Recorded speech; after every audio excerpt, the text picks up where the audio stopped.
Se o grão de trigo que cai na terra não morre, ele continua só um grão de trigo. Queridos filhos e filhas, nós estamos aqui nesta quarta-feira mariana e celebrando Nossa Senhora, nossa padroeira, Mãe de Guadalupe, dizendo: Nossa Senhora de Guadalupe, guardai-me no teu coração materno. E que cada um possa colocar no coração materno de Maria as suas intenções. Colocar no coração materno da mãe os nossos apelos de filhos e de filhas. Não meça palavras com Maria, abra seu coração para com ela. Hoje nós falamos sobre generosidade, doação e caridade no sentido completo da palavra. Doação, caridade, entrega da vida pela causa do reino. E tudo que falamos e falarmos, seja na primeira leitura, no Salmo e principalmente no Evangelho, tem Jesus por exemplo. Ele, por excelência, foi o grão de trigo que caiu na terra. Cair na terra, todos nós cairemos, por opção ou pela sequência da vida. A morte é um cair na terra, a própria vida aqui é um estar na terra. Mas fazer com que nossa existência, fazer com que a nossa vida ganhe um sentido, é olhar para Jesus. O seu sofrimento teve um sentido. As suas chagas dolorosas teve um sentido.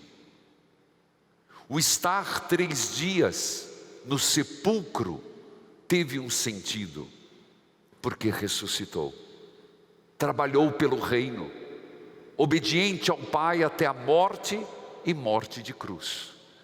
Passando de Jesus é um olhar a Nossa Senhora, que tudo fez como seu filho. Caiu na terra, sua vida doada gerou o fruto bendito do seu ventre.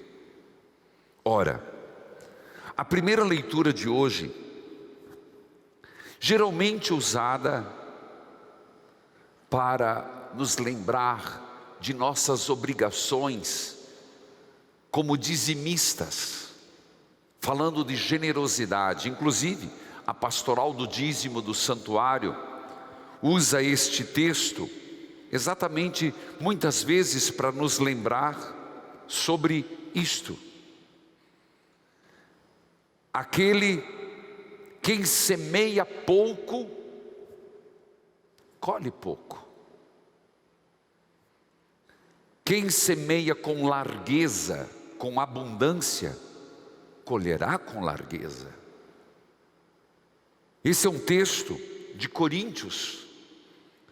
Meus irmãos, é impossível se pensar, se você semeia pouco, a tua colheita será proporcional ao que semeou, e menos ainda, porque algumas sementes se perdem, outras não dão fruto. Então a pergunta, aqui não falando sobre o dízimo, mas sempre é usado sobre isto, mas aqui no sentido maior, a nossa vida, no nosso dia a dia, naquilo que fazemos, nós temos semeado o quê? O bem, a paz, o perdão, a misericórdia. Por onde eu passo, por onde você passa, e não precisamos pensar que sejam lugares distantes, no dia a dia, no ir na quitanda, dentro de casa, da sala para o quarto, neste tempo frio e chuvoso, mas na vida das pessoas, você tem semeado o quê? Quando você passou pela vida, da esposa, do marido, de um filho, você semeou o quê? Fé? Você e eu semeamos o quê? Esperança? Ou pessoas emburradas, entristecidas, amargas e o que é pior de tudo, desesperançosas e fracas na fé? Meus irmãos, a gente deveria pensar, e a gente avalia a nossa vida a partir daqueles que já foram. O que teu pai e tua mãe semeou? Domingo é dia dos pais. Inclusive lembro de trazer o nome dos pais naqueles envelopes. Todas as missas, e estarei aqui celebrando nos horários. Você é convidado a rezar pelos pais, mas teus pais trouxeram o quê? Plantaram o quê? E nós estamos plantando o quê? Lembre-se de um princípio básico bíblico: o que se planta, colhe. Sem dúvida isso é verdade. Quem planta milho, colhe milho. Quem planta amendoim, colhe amendoim. Agora quem planta carrapicho, quem planta vento, colhe tempestade. Eu estou chegando de uma viagem, cheguei ontem, de uma missão nos Estados Unidos, e preguei neste final de semana, vários, né? Mas algumas pregações foram por YouTube, algumas não.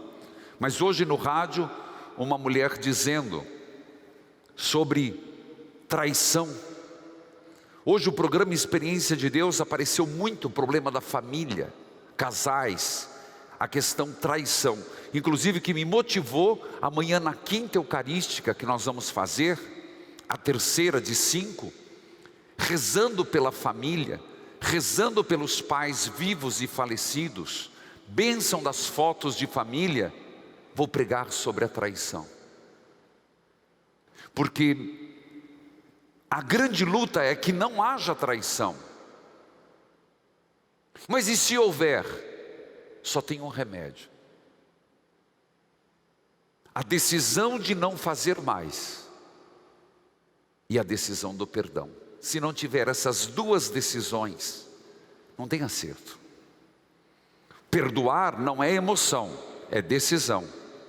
Mas junto com este perdão tem: a partir de hoje vivemos a verdade, e sem ficar cutucando o passado, mas aprendendo com o que plantamos, colhemos. Na sequência, nesse espírito de entrega, o maior exemplo e o único e maior exemplo, Jesus Cristo, e hoje Nossa Senhora, vem o Salmo nos lembrar, este Salmo maravilhoso: feliz o homem caridoso e prestativo. Sempre quando a gente pensa em caridade, a gente pensa em doação. Tá bom, é uma parte da caridade com os necessitados, caridade com uma obra, evangelizar. Quando uma pessoa é associada da obra evangelizar, ele está sendo caridoso, ele está sendo missionário. Acredite nisso. E de novo, vindo lá dessa missão, é uma missão, chama-se Missão Evangelizar é Preciso, Estados Unidos. Se vê um povo tão sedento, mas tão comprometido com Jesus das Santas Chagas, você não tem noção. Tão comprometido. Capelinhas, diz, Padre Adriano está repercutindo nos meios de comunicação, Padre Adriano Lessa, que é o nosso representante lá, dizendo que no apostolado brasileiro, o movimento mais forte dos Estados Unidos é Mensageiras das Capelinhas. Olha que bênção! Tem noção desta afirmação? Tem noção do que nós estamos representando para aqueles que 17, 20 anos, 25 anos nunca voltaram para o Brasil porque não tem o green card? Louvado seja Deus, na igreja de lá. Filhos queridos, mas caridade e ser prestativo é sem dúvida também a caridade e doação de vida, e é esse o aspecto. Uma vida derramada para o outro. porque do contrário a gente fica egoísta. Problemas todos nós temos, mas os nossos problemas não podem nos fechar. Acredite que eu estou dizendo, todos nós temos problemas para ficar no quarto, às vezes depressivos, lambendo nossas feridas, mas os nossos problemas não podem justificar nosso isolamento. Se você olhar para nosso Senhor, quantos problemas. Se você olhar para Nossa Senhora, quantos problemas. Um parto difícil. Se olhar para Nossa Senhora, uma vida de profunda provação. Ainda diz resguardo, em cima de um burrinho, indo para um país exilada no Egito. Ver seu filho morrer na cruz. Caridade, ser caridoso, mais do que a doação financeira, uma vida entrega. Um catequista, alguém da liturgia, alguém de uma pastoral, seja o que for, doar a vida. Seja o voluntariado, está chegando dia 20 de agosto, vida doada. Mas eu tenho muitos problemas. Bem-vindo, minha filha, bem-vinda. Problemas todos nós temos. Como lidar? Hoje atendi uma mulher, mas me faltou mais tempo do que presença de espírito. Que ela, louvando a Deus nosso Senhor, a irmã que casou, estava indo para o casamento, sofreu um acidente, está em cadeira de roda.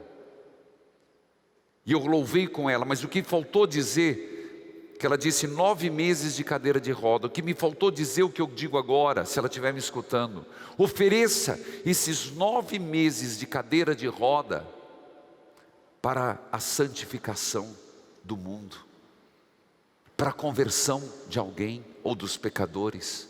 Então, para dizer que o sofrimento, Paula de Lucas do Rio Verde, Mato Grosso, que os nossos sofrimentos podem se tornar oblação. Nosso sofrimento pode ser o grão de trigo caído na terra germinando. Assim viveu Nossa Senhora. O Salmo, feliz o homem caridoso e prestativo. Da mesma forma o Evangelho, que vai nos enfatizar plenamente essa ideia. Esta verdade não é uma ideia. Se o grão de trigo que cai na terra não morre, ele continua um grão de trigo. Eu penso que às vezes nós vamos deixar muito pouco. E quando eu falo a palavra legado, não estou dizendo fortuna, tá? Inclusive eu recomendo mais do que nunca, pais, quem lhes colocou a obrigação que você tem que deixar herança para os teus filhos? Você tem que deixar exemplo de fé, você tem que deixar educação, deixar para os teus filhos aquilo que o mundo não dá. Cada geração Deus dá braço e perna para trabalhar para os seus bens. Filhos, que vamos deixar como legado? Será que a nossa vida foi realmente produzir frutos? Quem se apega à sua vida, perde-a. Aquilo que eu falei, cuido tanto de mim, a vida vai. Fico lambendo minhas feridas, para quê?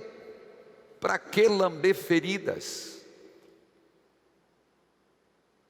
Mais do que lamber feridas, por que você não pede, Senhor, eu tenho uma ferida, cure-a? Mas lembrando, a sogra de Pedro foi curada da febre alta e pôs-se a servi-los. Quem quer perder a sua vida, se desapegar, vai ganhar. Hoje celebramos, e eu começava na missa, parabenizando, saudando e rezando todos os diáconos permanentes, que são muito fortes no mundo, na igreja, porque hoje é o dia do patrono dos diáconos, São Lourenço, do ano 200 mais ou menos. Um diácono que foi diácono permanente, vamos usar essa palavra, do Papa Sisto II. O Papa, por isso usamos a cor vermelha do martírio, o Papa Sisto II, na grande perseguição de Valeriano, ele foi preso, e antes de ser preso ele disse ao seu diácono: cuide da nossa maior riqueza. Valeriano imaginava que a igreja fosse poderosa e extremamente rica. O diácono também foi preso e foi apresentado ao imperador. E o imperador disse: me traga todas as suas riquezas, todas. No dia em que era preciso se apresentar, São Lourenço chamou todos os pobres, os moradores de rua, as viúvas e os órfãos, e levou até o imperador e disse: eis nossa maior riqueza. São eles, e por eles, que a igreja trabalha. E de fato era. E quando isso aconteceu, o imperador ficou afrontado e decretou a morte. São Lourenço foi queimado vivo em uma grelha com brasas acesas. São Lourenço é o exemplo do martírio e por isso é patrono dos diáconos. Uma vida. São Lourenço é um exemplo de vida de quem o grão de trigo caiu, morreu, mas produziu frutos. E nós? Se alguém quer me servir, siga-me. A cruz. Filhos queridos, nós nos reunimos aqui nos louvores a Nossa Senhora de Guadalupe. Nós nos reunimos aqui pedindo ao coração materno da mãe: mãe, atenda aos nossos pedidos, escute o nosso clamor. E Maria tem feito isso, porque ela mais do que nunca, porque ela é especial diante de Deus, porque gerou Jesus. Lembremos que mais do que maternidade, ela é especial por Jesus, porque foi a primeira discípula que primeiro acreditou.